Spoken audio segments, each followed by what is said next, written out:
Well, that escalated slightly. We got a nice thunderstorm going. Anyway, so we pulled the rear end out of the car.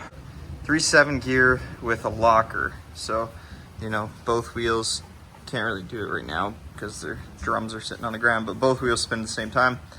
There's a locker or something inside of there. I never actually looked, but something. And the gearing is way too short, so what's happening is we're going down the road with the 3-speed transmission. We're doing about 80 and we're turning just over 2100 RPM. If you're trying to do any highway, you're going to be doing at least 110. The gearing is just way too short, so we got to get a different gearing. I don't have the rear end yet, but I figured let me pull this one out and then we'll go from there. Well, I pulled this rear end out of a Cutlass Supreme.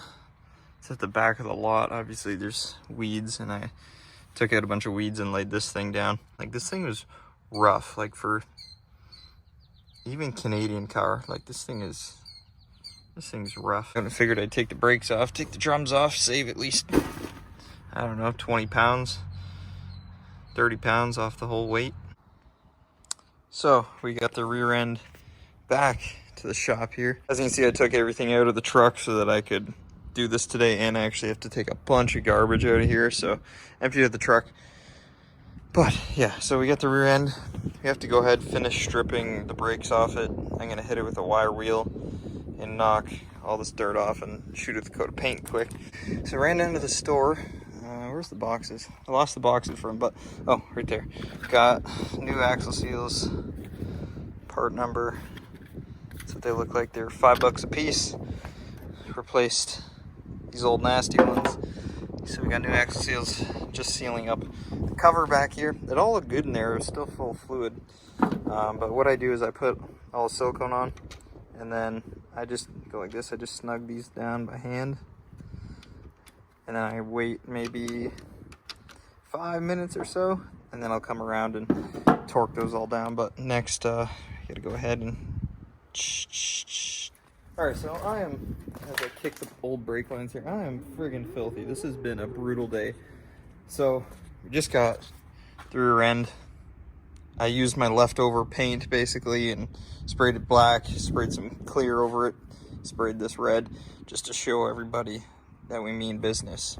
So we got axle seals, we got the cover sealed up, we got to put new fluid in it. This is all clean, no more rust.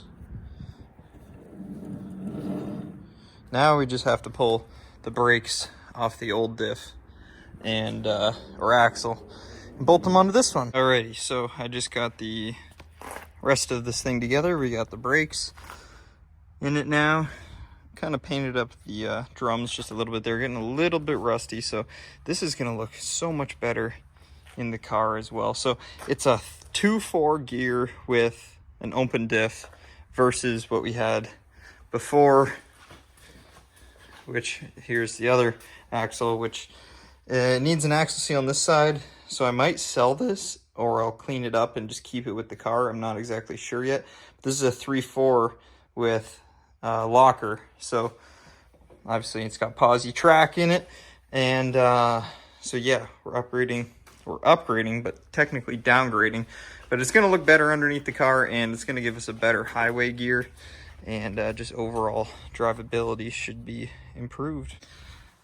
Alrighty, we got the rear end bolted up in the car. It's definitely easier to take them out than it is to put in, but having a nice painted rear end in here now looks a lot better than what it did. But so what we gotta do is adjust the brakes so we can put the drum back on, bleed out the brakes, and also fill the diff with fluid, and then we can take it for a test drive.